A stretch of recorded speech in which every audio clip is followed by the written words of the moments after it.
En 2009, j'ai créé le Centre de formation d'éducation sportive et de développement communautaire au Congo. C'est la première fois que cette activité existe. Et puis, je crois que ça marche bien. Bon, les besoins, vous savez, les besoins sont énormes. Les besoins en formation des formateurs, les besoins d'éducation pédagogique et sportive, les besoins en infrastructure socio-sportive. Bon, tout ça, on n'en a pas. Et surtout, nous avons des enfants traumatisés qui nécessitent l'aide de la communauté nationale et internationale. Je crois qu'il faut peut-être avoir une idée pour le Sud Kivu qui a connu aussi des moments tragiques, et comme le Burundi et comme le Rwanda.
Alors le projet Burundi est un projet qui a vu le jour grâce à une rencontre avec une organisation monégasque qui s'appelle Peace and Sport et qui œuvre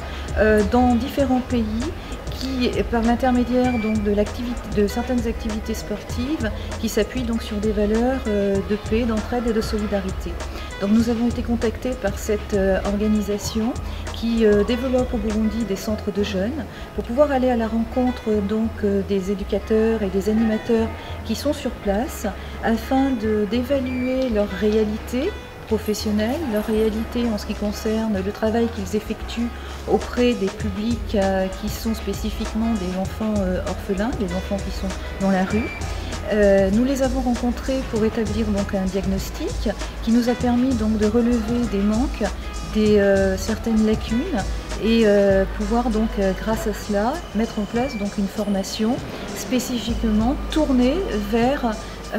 ces centres de jeunes et vers l'encadrement donc de ces publics d'enfants. Par rapport au diagnostic que nous avons effectué cet été au Burundi, nous avons pu mettre en place des outils de formation adaptés pour les centres de jeunes. Là encore, ce qui a été très intéressant dans la création des outils, de nombreux partenaires nous ont aidés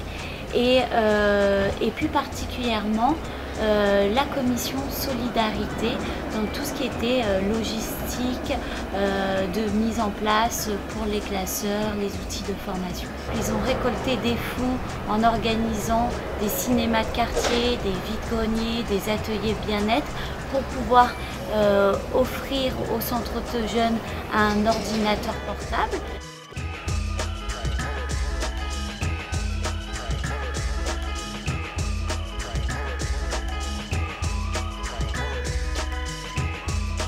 Dans ce projet, il y avait aussi une autre initiative qui était de pouvoir, grâce à la solidarité et la participation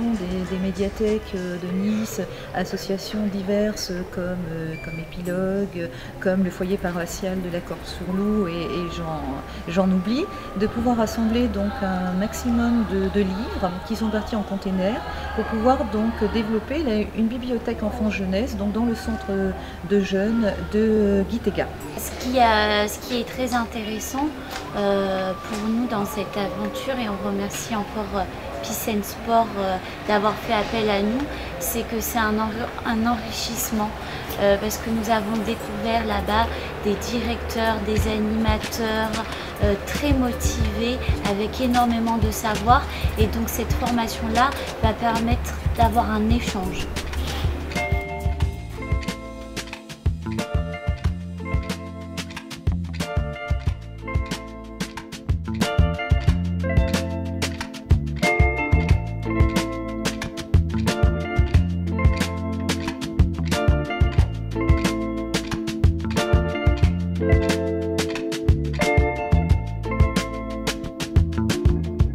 qui a été marquant pendant ce séjour, c'est déjà de pouvoir aller à la rencontre de collègues qui se trouvent dans un autre pays, avec une autre culture, avec d'autres modes de communication, avec une autre façon d'appréhender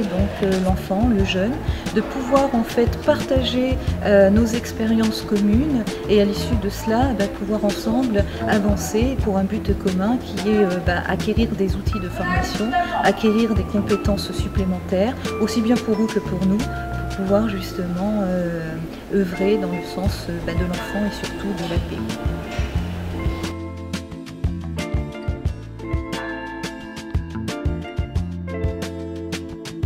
Mes premières impressions, c'est que le centre sera